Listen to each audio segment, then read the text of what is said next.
I'm continuing to build the water tank that will be placed along the tracks to simulate the old-time water tanks that were used to fill up the tenders pulled by the locomotives to provide the water that then was pumped into the engine, turned into steam in the boiler to drive the locomotives. So I've got the coaling tower already on the track side that I obtained as a kit from Plasticville, and that worked out quite well for me. I'm pleased with that, but I have not been able to find a water tank that would work for me anywhere. So I decided I would take a try at building my own.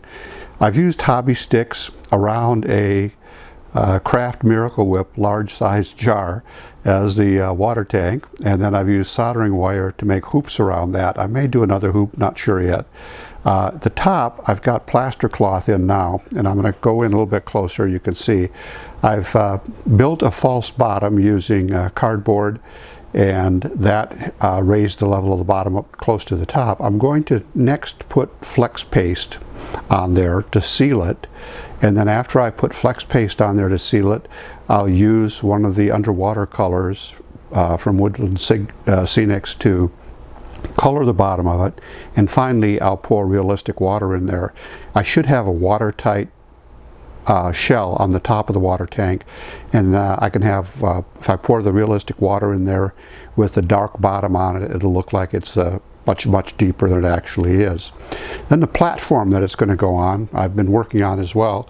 This is also made out of some pieces of wood, basswood, that I obtained from Hobby Lobby for the underpart, and the top is hobby sticks that I've cut to a uniform length, and I've sanded the edges just a little bit in order to kind of give them a bevel.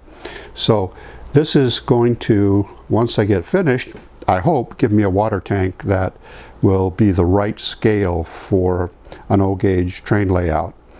The remaining task that I have is to figure out some way to put a spout on that water tank, or typically gravity feed water to a train tender. I'll keep you apprised as I work on this. I've got to do some more work in order to make it watertight for Woodland Scenics realistic water in the top, and then I also need to paint the entire thing. So I'm continuing to work on making a water tank for a trackside accessory. And what I've been working on for the last couple of days is this water tank that you see here. This is made primarily out of hobby sticks that are sort of like popsicle sticks, only much wider, that have been cut to a length, a uniform length, and then wrapped around a mayonnaise jar. And I use solder wire then to make hoops around here, and I've done a couple of other little things here on here that will be all painted to blend in eventually. But here's like a hanger that will be a support for the pipe that goes out over the track and over this engine, which will fit in here, be glued in here. And then there'll be a little chain hanging down that helps support that. Ladder going up the side. I've got to attach the other ladder. This ladder will go up the side of the tower that the tank sits on, and that will all be painted as well. Once it's painted, it'll look a lot more uniform. It won't be multicolored, won't look like a rainbow like this does. The tank, what I did also with the tank is I have put a false bottom about right here in the tank, and then above that, on that false bottom, I used plaster cloth first to kind of create a supporting structure, and then I used 2 coats of flex paste, Woodland Scenics flex paste, to seal it, and then I've also painted it using an olive drab paint that will simulate depth once I pour realistic water in the top here, so it'll look like a water tank that's full of water. I've got a few more steps to do to make this complete. The tower that it sits on, I've already painted with 1 coat of paint. I may do some additional painting on here to age it, but this tower is made again out of hobby sticks cut to a uniform length, and then I'm also using basswood hobby pieces that I picked up at Hobby Lobby to create legs and a crisscross support structure so that it looks kind of like something that would actually hold a water tank. This will be trackside once I get it done. I've got some more work to do on this to get it to where I want it to be. So I'm going to pause and do that, and then I'll bring you back when I've got it just about to the finish point when I'm ready to paint. Okay, I've gone another step or two with the water tank for our trackside accessory, and I wanted to just touch base with you on what I've actually built here, how big it is. This is approximately 11 inches tall, and it is about 6 inches on the water tower on the understructure, and the tank itself is approximately 5 inches tall. And that works out in O scale to about 44 feet. So that's how big it is, and that's what's going to get placed next to the coaling tower trackside for completing the steam train accessories. Now I want to zoom in a little bit and show you a couple of other things. Before I do that, this is what I used to build a lot of it. This is tight bond original wood glue, and that has been very useful for me to build it. The spout, the downspout here, I made out of shrink insulation, heat shrink insulation that you put over electrical connections, but I didn't shrink it.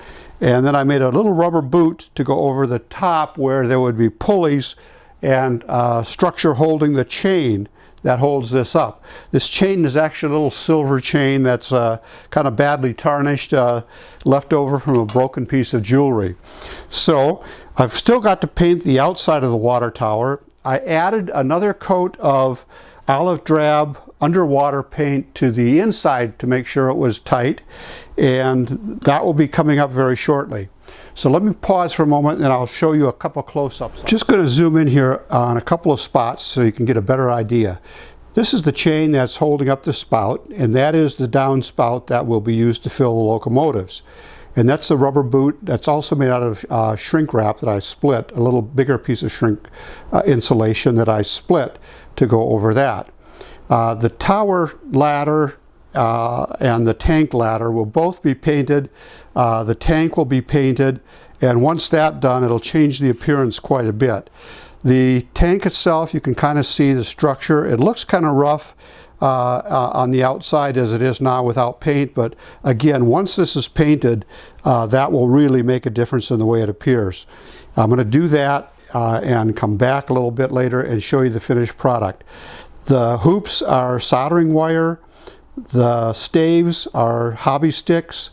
This is basically toothpicks attached to a little piece of scrap wood, and the same thing for the one going up the other side.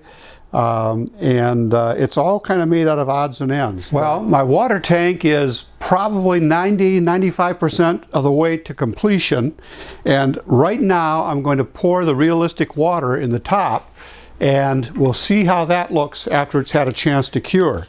It's setting pretty level here, and I think it's going to be okay to pour the water. We'll see how it comes out. Only need about 1/16 of an inch of water, of realistic water, in order to simulate the water in the tank. And I'm going to set it up a little bit like that because this is a little more level right there than it was before.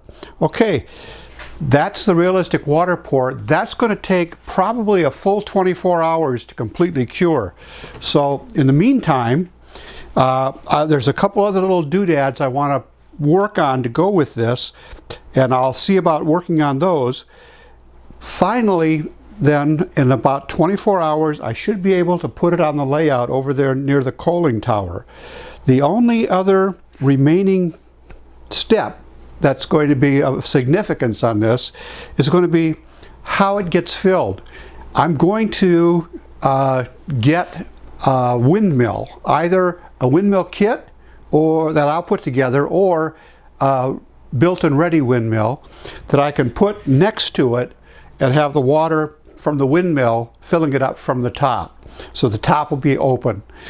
And that's it. Start to finish, that's a water tank for my Polar Express traditional O-gauge layout.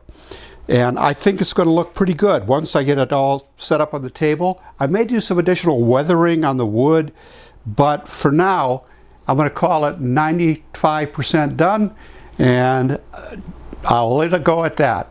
So as always, I'm going to appreciate your watching this video. Thanks for watching.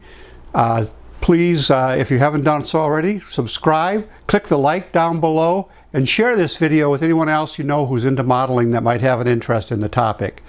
As always, thanks for watching.